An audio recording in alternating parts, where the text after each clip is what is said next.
many people these days are really into nutraceuticals and vitamins and extra nutrients. Are there any solid things you can say either for or against things like that for people trying to prevent cardiovascular disease and heart attack?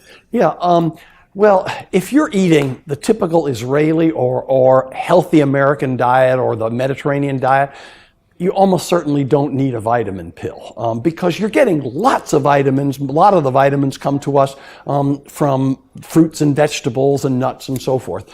But the vitamin pill almost certainly won't hurt. In most instances, it just passes through the body out in the urine, and as a friend of mine said, you're making expensive urine.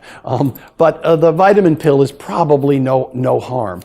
Unfortunately, there are lots of unproven products that are sold. Some of them are traditional Chinese medicines. Some of them are Indian Ayurvedic medicines. The problem there is that there's no quality control. And in fact, some of them are adulterated with pharmaceuticals, actual drugs. Some of them have not been cleaned and they have heavy metals like lead, so they're actually poisonous.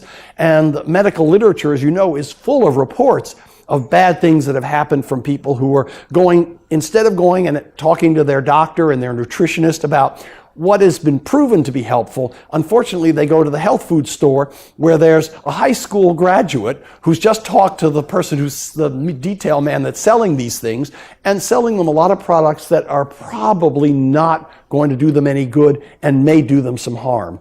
There are a few that have been shown to have some benefit. For example, fish oil. Fish oil is just like I said before, eating fish helps, but fish oil capsules give you that good fat.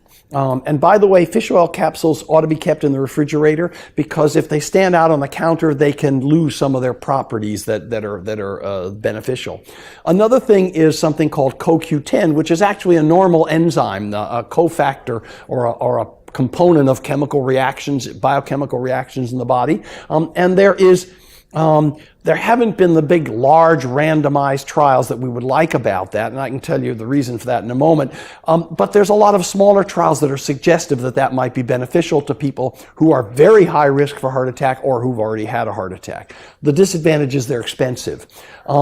So why don't we have a big trial with coenzyme Q10 or CoQ10? The reason we don't is because it's generic. And usually the big trials are funded by the pharmaceutical companies that have the patent on the drug because these trials cost hundreds of millions of dollars. Well, you're not going to get somebody who runs a generic company to invest hundreds of millions of dollars in a CoQ10 trial. Why? Because the factory down the street, if the trial's positive, they're going to be manufacturing CoQ10 just like you are. So a lot of these products will perhaps or very likely never be adequately tested. Sometimes the departments of public health, the science departments in Israel, the US, and Europe, and so forth will fund trials with some of these, but it's only a tiny fraction of the number. So then you're dependent upon, for example, in the Chinese tradition, which I know a little bit about, this herb has been used for 5,000 years to treat X or Y or Z. And it may have an ingredient in it that helps, but the scientifically based medicines that we've got now really are much more powerful at helping you than that herb. And there can be interactions in the body with these herbs.